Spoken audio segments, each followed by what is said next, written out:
Um, oh, you know what? Sorry, one second. I realize I don't have headphones in right now, and it's going to be picking up your audio if I don't do that, which is Okay. just a stupid mistake on my part. Those are downstairs. Yeah, go get them. I'm fine. Yeah.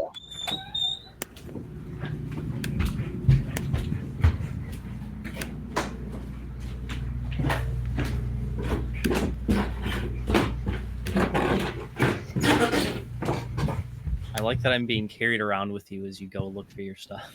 A little tour of our stairs.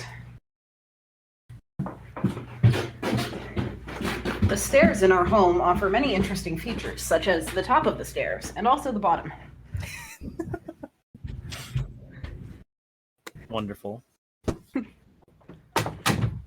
How entertaining. You know, just the magic of it's like a road trip, really. Just stare things. Man, I went to the stairs and all I got was this shitty audio recording.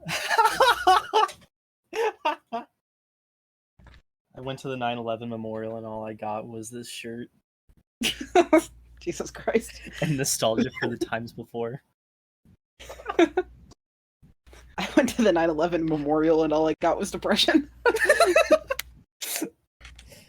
All I got was being reminded of that one Simpsons episode where Homer parks in between the Twin Towers and gets a fuck ton of tickets. Okay, t-shirt that says I went to the 9/11 memorial and they didn't even give me a free t-shirt.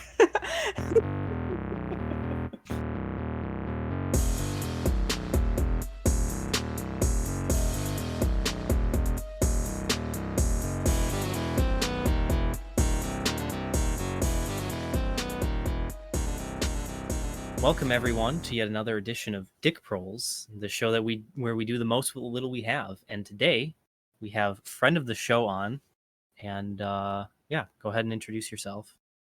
Hey, my name is Revidicism on Twitter. We met in a Marxism and ideology class with Professor Irfani, who I believe was a friend of the pod previously.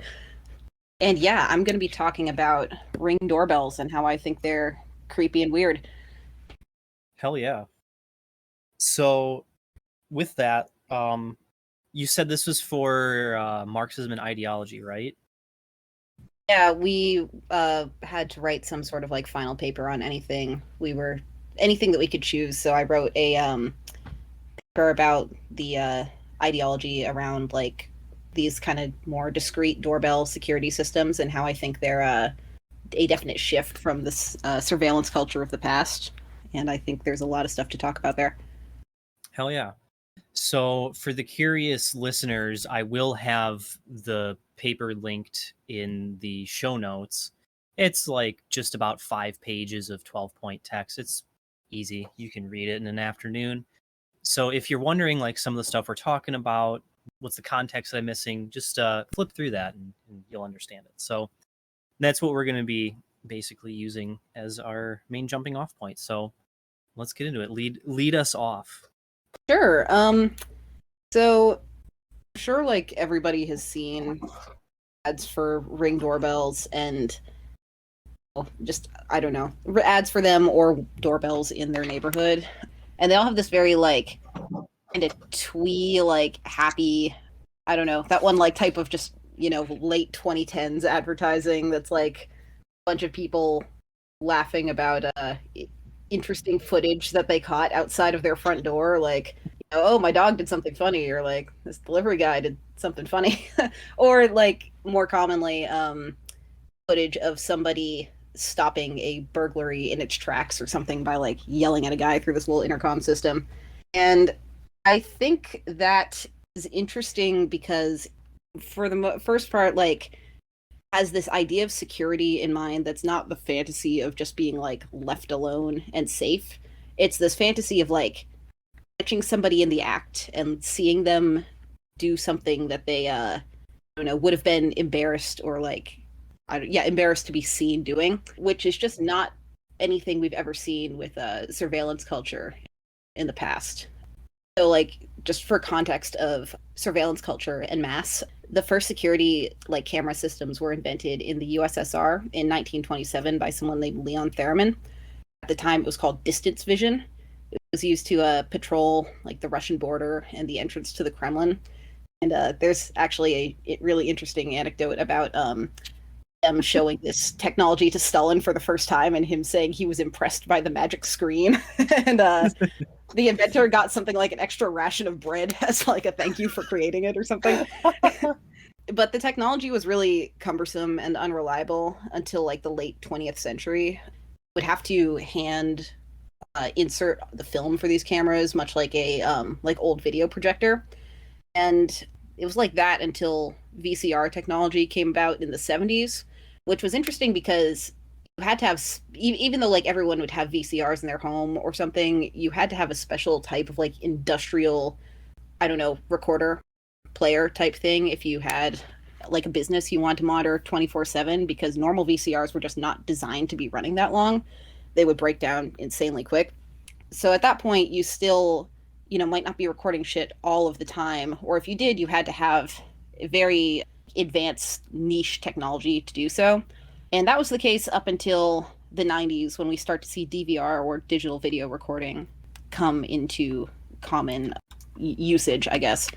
And that is what we're still going now, just a digital system of recording where you don't really have physical materials that are potentially like just breaking down and not being able to record this footage. So after like by the late 90s, you could kind of pretty easily just record something as long as you wanted for, I don't know, as often as you wanted.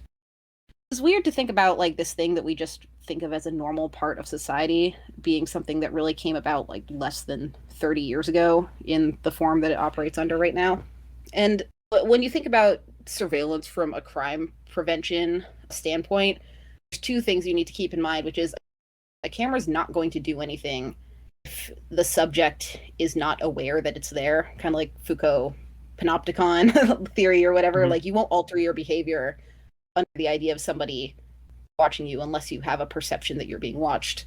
And then also the idea that, the consequences of being seen doing this action would make the action not worth it. Which is why you would have, previously if there was a security camera, there'd be some little tacky like smile you're on camera sign next to it to like let people know, hey, there's a camera here, look at the fucking camera, don't steal my shit. And which is interesting when you see that contrasted with all the Ring ads that you get on TV and YouTube all the time, which are like, oh, this camera's so discreet that this guy didn't like see that he was being recorded until I yelled at him through my intercom to like stop stealing my packages, or like when I saw this UPS delivery guy do something wacky. And really begs the question, why have we shifted in the past 10-ish years to have a model of security that really prides itself on the potential crime perpetrators not being aware that they're being recorded? And Ring doesn't really address this discrepancy. Like they pride themselves on discreetness of their camera, not explicitly, but it's a very key point in all of their advertising. And someone like me who studies this type of thing, I should have said this earlier, but I have a BA in criminal justice as well as philosophy. So I was studying a criminal justice theory, legal ethics type thing in college. So someone like me would look at this and say, okay, I would assume that type of surveillance is less effective because people don't have as clear of an opportunity to know that they are being monitored. And Ring would say, no, that's bullshit, you're wrong. Because Ring claims that if you have a neighborhood with many of their cameras, crime in the neighborhood will be reduced by 55%. And that, I guess they decide that differs from normal surveillance because when you have a Ring camera in your home, you're also tapped into this like little social network where people can share video from their homes and like report on stuff that's going on, kind of like Nextdoor, if you have that, just like software designed for people who are scared of the neighborhoods they choose to live in. That 55% decrease in crime is just insanely out of the ordinary. Like I was trying to find some studies on more standard security camera methods of like surveillance and how much those tend to reduce crime. I found a study from 2009 by Gary Ratcliffe, Travis Taniguchi, and Ralph Taylor, where they put a bunch of CCTV security cameras in public spaces, primarily like street intersections, and were trying to see how they were like clearly marked. People were aware that they were there, and they were trying to see how much that would alter the criminal behavior in these public spaces. And their conclusion was that the criminal activity was only reduced by 13%, and that was controlling for the length of the month, seasonal effects, and just unique ends at each camera. That 13% decrease, again, much less than what Ring claims, was done with the acknowledgement also that there were several surveillance spots in neighborhoods where they had cameras where there was just no effect at all. So it was not like a 13% decrease across the board. It was like there was a decrease in some places, but there were other places where the cameras had no effect whatsoever. So obviously, when the Ring Corporation is like, oh, we just, you have a neighborhood with our little doorbell cameras or whatever, and crime will go down by more than half. A lot of criminal justice researchers are like, hey, how? That's not how that works. So a lot of people naturally tried to dig into the methodology of this study and where they got that data. And that is where things get incredibly murky. The data comes from a 7-month study conducted by Ring in the LA neighborhood of Wilshire Park back in 2017. And more interestingly, Ring claims that that drastic decline was done after equipping only 10% of the homes in that neighborhood with doorbells. So, again, just incredibly unusual. And someone from MIT Tech Review named Mark Harris tried to dig into this study a bit more because he had the same questions we all have about this. And he said that Ring would not provide him with any data, analysis, or methodology from their Wilshire Park experiment. And he asked another statistician and assistant professor of criminology at University of Pennsylvania about the study. And she said that, like, these studies didn't even have a long enough of a duration or sample size to be conducted in a way that could glean any real meaningful data. And Ring was, heavily criticized for this among people that have been studying these trends for a longer time. And they were going to redo the study in theory to provide more solid evidence to people. Like the fact that they just started to redo the study without providing data from the original one, while still using that really murky kind of bullshit study in all of their advertising. That's sketchy on its own face. But they started to do a study like that in another neighborhood, and then just did not release any of the data from that study at all. Like, not only no methodology, like they didn't even have any claims of what the end result of that study was, or if having those cameras in that neighborhood reduced the crime at all. And if you look at the publicly available crime data for Wilshire Park in the years after that Ring study, the property crime was just steadily going up in the time after the study. So if it did have any effect, it did not have a lasting effect. Like that, if that was and data was collected in a meaningful way, it was just a fluke, and we're back to high crime in that neighborhood, or not high crime necessarily, but just increasing crime. And Ring conducted a similar study with 200 devices in an adjacent neighborhood called Country Club Park, and never released any study from that. And if you look at the publicly available crime data from that neighborhood, there was just a steady increase in burglaries between 2015 and 2017.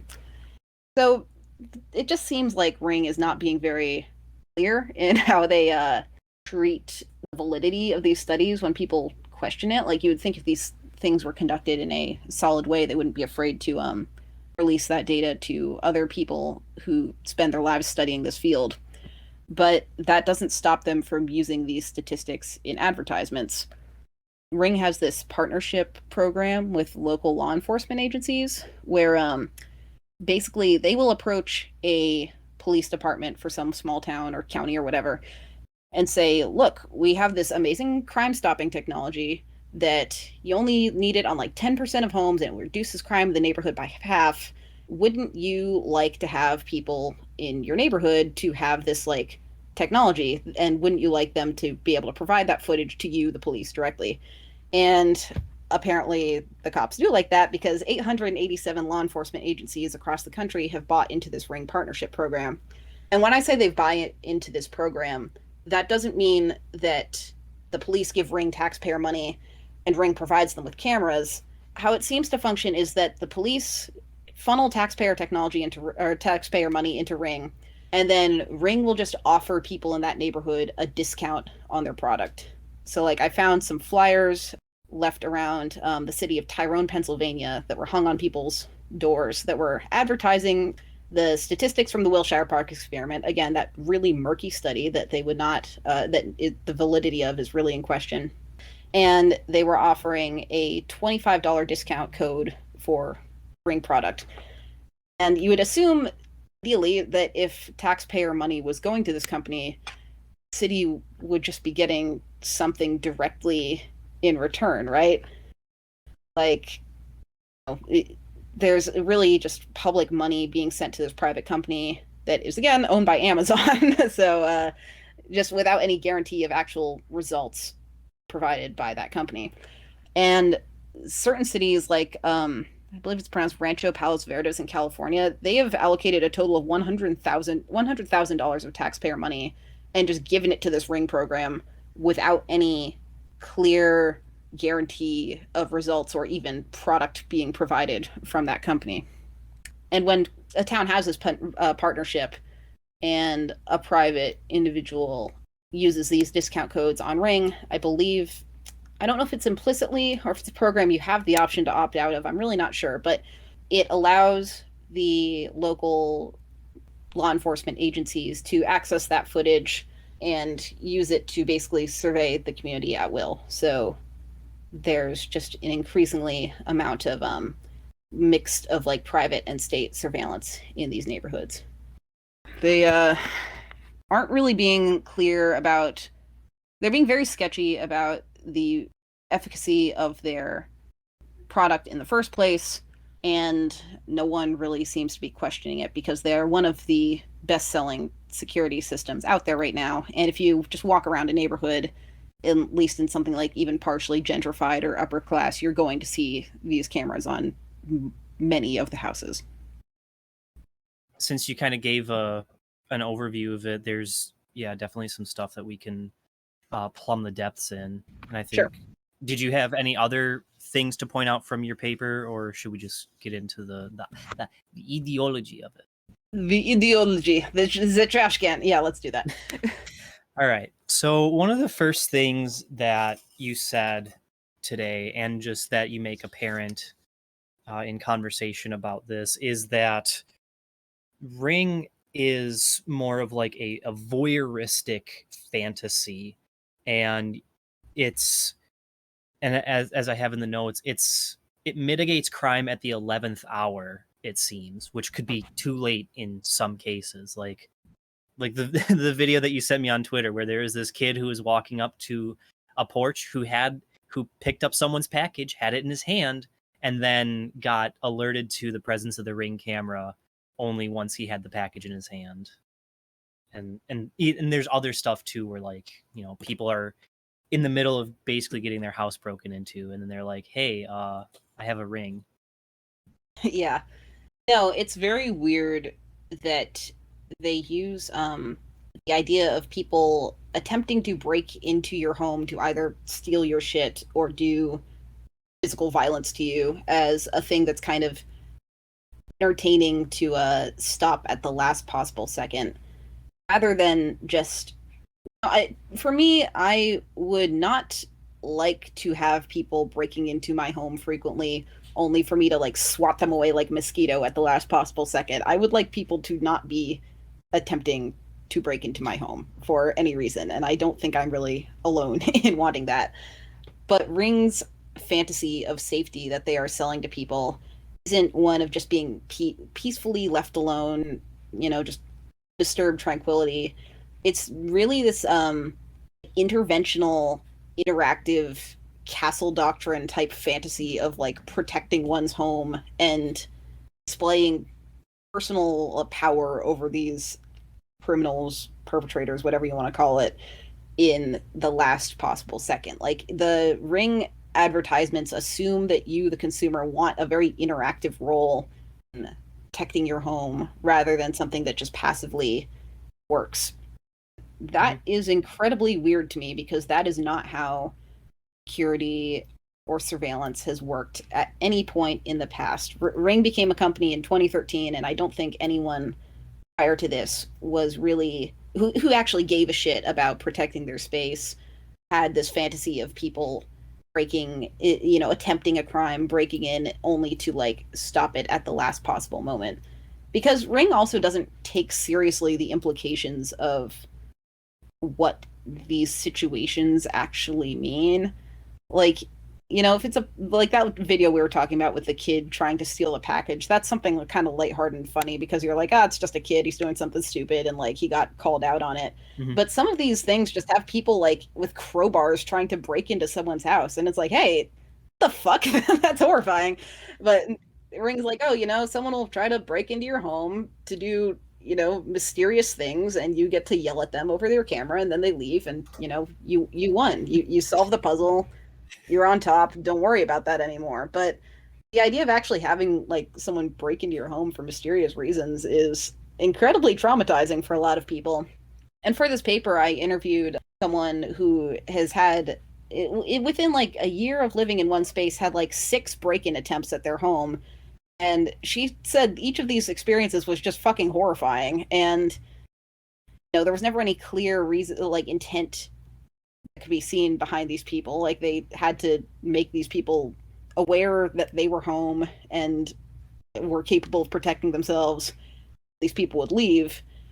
But that's not a pleasant routine to have to go to. And Ring's advertising is all like, oh, you get to personally protect your home and stop these people and have a video of them making a fool of themselves or something, rather than just a normal, standard, historically consistent type of security system, which is just, making people aware that surveillance is being conducted so they will not try to do any undesirable things to your space. Yeah. And in the notes, I noticed how like when Ring is giving you this power of intervention and the, like you said, the castle doctrine sort of stuff, it's like this is all stuff to me that feels really ingrained in a lot of reactionary and conservative culture in the United States. And it's like, a lot of right-wing psychos will be like, yeah, I got a gun in every room so that when some BLM Antifa thug tries to break into my house, I can blow him the fuck away. And it's just like, it's kind of like a subdued version. It really really kind of feels like the liberal equivalent of it, because it's the same idea of the fantasy of being targeted and retaliating in full force, which is just, if you think about it for more than like 10 seconds, a very weird thing to be preoccupied with. Yeah. But, the liberal version of this isn't one of like, oh, I'm going to have a gun that I will shoot this person with. It's like, I will tell them politely through my little intercom to leave, and then they will, and then I will presumably give the footage to the police. Yeah. And of course, it's the common divide of reactionaries think that like I'm gonna solve the problem by blowing someone away, and then libs are like, can you please? Can you please? I don't know if you thought about this before breaking into my home, but I would not like you to break into my home. I'm sure you weren't aware, but I actually would not like that. If you tell them to go away, they legally have to listen to you. Yeah, it's against the law. There's kind of this like liberal crime prevention fantasy that's it's just really reductionist. That's like, or sorry, not reductionist. It's really reductive. That's like, oh, if I tell the people I don't want my house broken into, they won't do it. Or like, if someone steals my bike, I would simply put up flyers asking them to give my bike back. And as someone who's like, thought about this for a while, it's like, the people your bike don't think they don't think that you don't care your bike is gone. Like they're just in a situation where they have to forced either through like addiction or other coercive means to just like disregard that. They're not unaware that you don't want to be bothered. Mm-hmm. But, yeah. And even in that too, that little description, it kind of also gives a description of even libs who are trying to be the best people that they possibly can, yet they will still not only engage in punitive measures, but they will also like still treat criminals as if they're a different breed of people. Like you said, you recognize that these people might have some sort of addiction they need to feed, or they're, for whatever reason, like you're recognizing that there are underlying causes for why is my bike gone? Why did this person try to break in? But for libs, it's, it's again, it's just like diet conservatism in some ways. Because you can't solve these problems of like property crime, especially without altering the conditions that make someone feel the need to invade someone's life like that for financial gain. Mm-hmm. These people doing these crimes don't think that you don't care about it. So I don't know why the liberal fantasy here is just this massive intervention of just asking politely and solving the problem that way. Mm-hmm. Yeah. And that's what Ring is really pushing and is like trying to solidify, is a reaction to crime, not a proactive solution to crime. Oh, I was just going to say that, there's the fantasy of asking politely and having it stop. But obviously, if you're the type of person who has a security system, if you tell someone to not steal your fucking Amazon package or whatever, and then they do, you're just going to give that footage to the police. Like, you're going to direct the state violence at this person, even Mm-hmm. if you're not the type to be fantasizing about, like, cocking your shotgun at a guy on your porch. You're Mm-hmm. not foregoing a punitive reaction to these things. Mm-hmm. Yeah. So something that I was curious about in rereading your paper today is you left a link in there. It's on page 3, the law enforcement agencies from NBC News. Cute videos, but little evidence. Police say Amazon Ring isn't much of a crime fighter. It has a map and like a timetable of what police departments across the United States do these things. And I was curious, like, okay, how many was this at first? The first police department in the United States was in Milwaukee. It was the Greenfield Police Department, and they signed on August of 2018. And then you had Brown Deer, Racine, West Allis, Glendale, Greendale, and both Waukesha County Sheriff and the Waukesha County Police Departments between 2018 and January of 2020. So if anyone out there is interested, if your local police departments can do fun things with not only your Ring doorbell, but also Ring Corporation, check it out. It's worth it. Trust me. Good luck. Just like the 1033 program. And again, I know I mentioned this before, but Ring is a company that is owned by Amazon. They are not the only security camera company owned by Amazon's. Blink among, I believe, others, but the only two I know off the top of my head are Ring and Blink.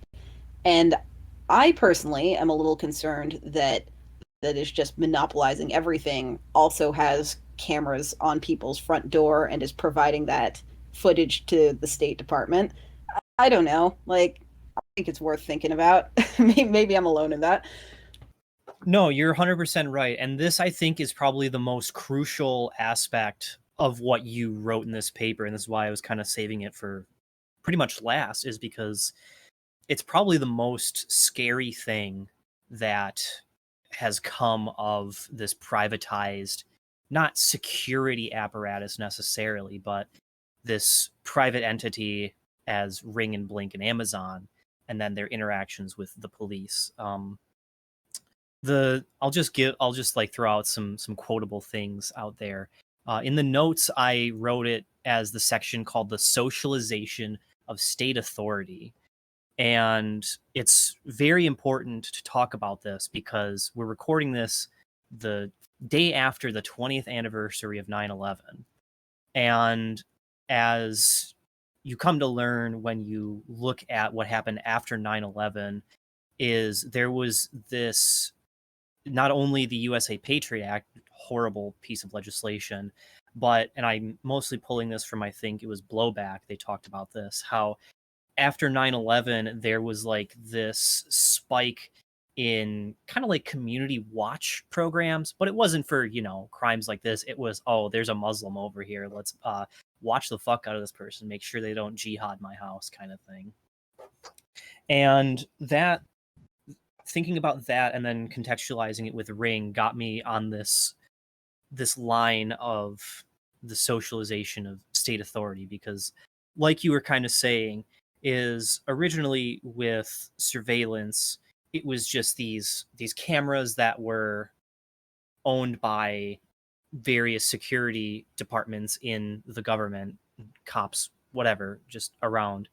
But now you have not only Ring selling people these doorbells and other gadgets that can be accessed by the police at any time, but I think the more key reason why I called it the socialization of state authority isn't because it's like a piece of legislation like the Patriot Act that's getting rammed through and just destroying everyone's civil rights.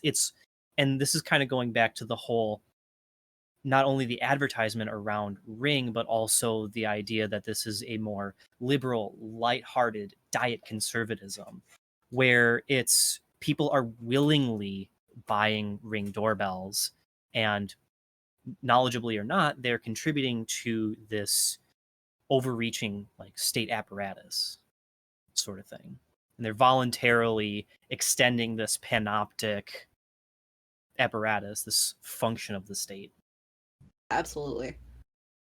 And, as long as the technology to surveil a place has been available, it would have been available to a private resident at, as long as they had the money to pay for it. But I don't think before this you had as much of a, like, literally social, in the sense that these companies all have a sort of internal social media aspect of them. But the extent to which the footage of your home and the street outside of your home and your community that you are taking on these cameras is for you to use, but also for these corporations to monitor, for, if your city has a partnership with law enforcement, for the police to just have ready access to. Previously, when these systems were all online, not internet integrated things, you would just, like, if you bought a camera from Joe's surveillance camera store or whatever, like, it would just be a thing that you had in your home that only you would have access to. But now if you purchase something like this, it's all this information is not only for you to have, it's being given to one of the largest corporations in America and the law enforcement as well. It's not like a thing you can have for only yourself at this point. Mm-hmm. Yeah, and this goes to some thoughts about like what happens with all this data that's generated. And yeah, you're very right in the observation of like the information generated by Ring does not exist in a vacuum, and that's incredibly important to realize, as is the case with many things in societies. They don't exist in vacuums. And oh shit, I just lost the train of thought. It does exist in a vacuum. Who's to say? Maybe they just record it and you can that. Maybe there is a vacuum. Well, they are sucking up a lot of data, so In a vacuum, because America sucks. Ayo. Destroyed. Oh yeah, so there's a couple important things to think about regarding all the data that's being generated, and Ring, more importantly, Amazon as the parent company in this whole data generation, and also just the police in general. And if anyone's interested in the sources, and also I did this a while ago for an audiobook, almost 2 years ago, there was a pamphlet that a friend gave me by some people, and there's a section called Some Thoughts on the Limits of Surveillance, which I'm going to be pulling heavily from now, but also just in general. Really good thing to listen to for more information. But sure, Ring can generate all of this data. Police can also, quote unquote, observe in this like panoptic fashion all this data. But in some ways, it doesn't matter, because all that data is nothing without the ability to effectively analyze it and make motions on it. But I think that's a little bit, how do I want to say this? Just because that is the case, that you can generate a stack of hay, but you have to look for the needle, there's still the idea that all of this hay is being generated and kept somewhere. And I don't mean to cause an alarm, but it's just something very important to think about. And just that it's Especially considering that the state and major corporations like Amazon are the only entities that are ever going to have sufficient capabilities and like access to this data to use it to the most effective degree. yeah, that's where Like, I think I should go with there's that. a reason that it's so easy to tell.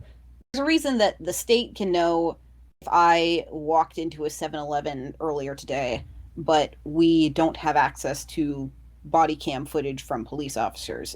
This data is going to be used to serve the interests of the people that have the most access to it and the most ability to analyze it. So that's just naturally going to be these large corporations and law enforcement. Yeah, it's the merging of private industry and the state, and we all know where that goes in the end. Not fun. And in some ways, it's not only the privatization of just the streets and our lives, but it's almost this sort of this Orwellian Big Brother sort of thing to Whoa, you said the Orwell word. That meme that I sent you. 1984 Whoa, is not what's dead. that? No, that's wow. Is that a book? You sound so smart. I've never heard anyone talk about that before. Crazy. Wow, you were in a high school class that read a book. Wow, that's crazy. Damn, crazy. But I think, yeah, that's also something very important to recognize is there's no oversight to this. Like, as much as liberals might want to push for hashtag ring oversight or whatever the hell they might try to do, that really won't happen, because like people are still going to buy these ring things, and ring doesn't have any good reason to open up all this data to people. And that more than anything should cause concern is the privatization of all this data. I say ring is an incredibly well-selling security system that is partially due to the fact that Amazon, a massive corporation that owns this, can give pretty steep discounts around like Prime Day or the holidays or whatever to incentivize people to buy their product as opposed to another one. It's really sinister that Amazon is not only creating a monopoly on a physical product, but also the data that is being generated from these products. Yeah, absolutely. And like going on the whole capitalist rationalization of this, they wouldn't give discounts on Ring at such a steep amount if they didn't know, believe, think, whatever, that doing so was going to inhibit them in any way. They are pushing these out there because they know not only will police departments, as has been demonstrably shown, there are currently what, just 887 agencies currently that use this stuff. Yeah, like these police agencies are still going to give Ring $100,000 a pop, to give people the option of engaging with Ring. And then not only that, but they might also be able to monetize some of the information that they gather from you. Hey, I noticed that you were talking next to your Ring doorbell. Aha, would you like to buy this thing that you were talking about? Sort of thing, Yeah. And like, I don't want to come across here seeming like I think this wouldn't be a problem if several different corporations owned all of this data. Like, the problem is the data being generated in the first place, but it's really just a sign of how fucked we are, that there's not only mass surveillance, but there is mass surveillance that is also monopolized. It's like, wow, okay, I can't even imagine. Like, I can't even say specifically what I think worse about that than another form of mass surveillance because it's just so just comically shitty. Yeah. And another way of thinking the whole liberals are just diet conservatives. Conservatives are like, they would be like, yeah, it's totally fine that Amazon, one single corporation, has a monopoly on our data and shares it with the state. Liberals would be like, hey, now, no, there should be at least 5 of them, and one of them should be women owned or minority owned. Yeah, oh my god. My women-owned Pinkerton business. It's where the pink is for women-owned. There we go. I can't wait for That'll the fix police it. to wear pussy hats and come break down my door. For God. oh man, is there any other stuff that you had to bring up regarding the ideology of Ring doorbells? Because I think we pretty much covered like everything that we wanted to. Yeah, I want to talk about that class action lawsuit against Ring. That's probably the last thing that I actually have on my Yeah, mind. But if you've heard go for it. anything critical of Ring, it has probably been to do with the fact that there's an increasing number of cases of these girls getting hacked in some capacity and people having someone just suddenly saying very concerning or threatening things through this two-way intercom system into their home. And one of these instances was a woman who suddenly heard a man over her intercom system saying that he was watching her, describing things in her home, and saying she was going to be like, I think the word he used was terminated if she did not pay a Bitcoin ransom, which is just imagine getting held up by a Bitcoin guy. Another one of these cases had some guys gain access to a camera that was in a young girl's bedroom, like I want to like a 4 or 5 year old girl's bedroom, and they started saying things to her, communicating with her, and then trying to get her to say various slurs. Just disturbing. Hey, why are you And trying to Rings. are you harping on people trying to make people gamers? Come on now. Shut up. Uh, gamer recruitment. People these got pretty high profile attention, which is the only thing that I had heard that was critical of Ring prior to researching this a little more in depth. And Ring does not claim that that was a legitimate form of hacking. Ring is just saying that this was people using like passwords for their security system that they had used for other things. So Ring was saying like, oh, if you use the same password on Ring as you do Facebook and someone hacks your Facebook account, then they will have access to your Ring account, but that's your fault for using the same for not using different passwords. But there's currently a class action lawsuit against Ring where 2 defendants were saying, no, we did have different passwords for our home system and in our Ring system, and people were still accessing it and like harassing us via your, I don't know, like connection. And how the fuck is that happening if you're claiming that everyone who's a victim of this is just using the same password from another account, and like that this hacking is our own fault? And Ring just doesn't really have a comment on that. I have not found a public statement about that. Wow, that's crazy. And I haven't heard any updates about that case. I think, like many legal things, it got really slowed down due to COVID, but I'm very curious to see how that will end up.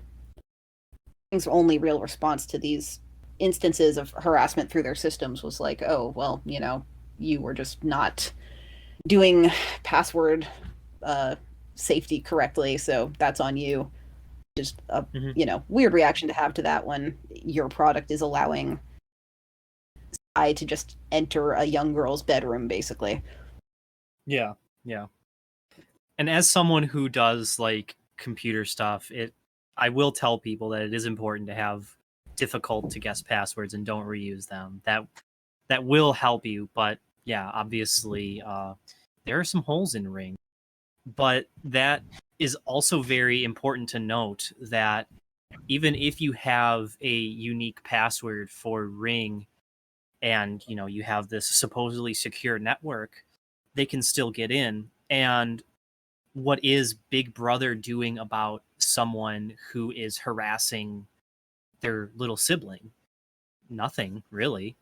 So what does that say about Ring and the people who own it and monitor the way that it is existing in the world? I don't think that necessarily says anything good about them.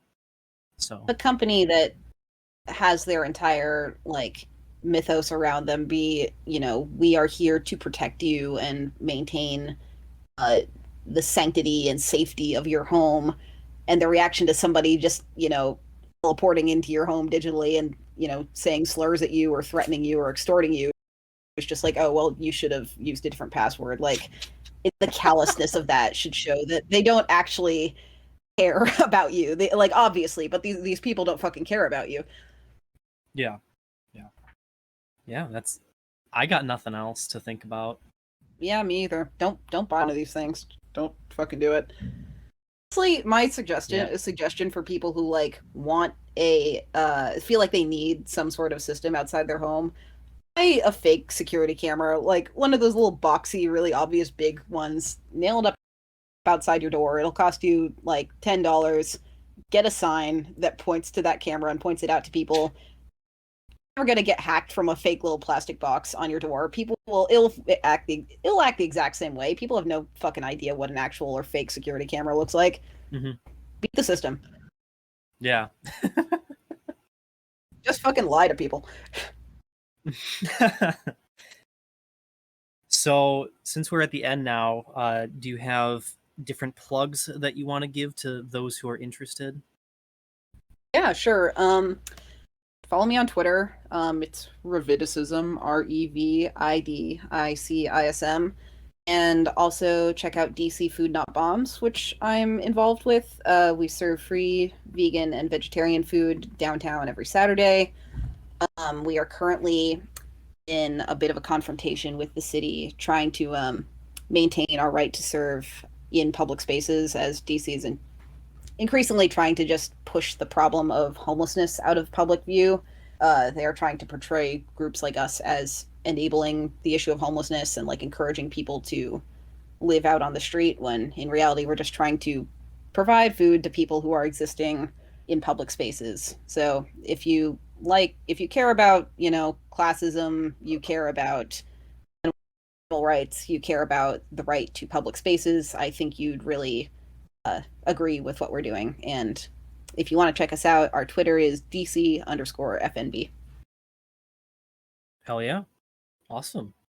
Well, thank you so much for coming on. This was a lot of fun. Went really quick, which is good because this shit's dense to think about and can be hard to think about. And, we really did it justice. So, hell yeah. Very cool. All right. Thanks for listening, everyone. Catch you later.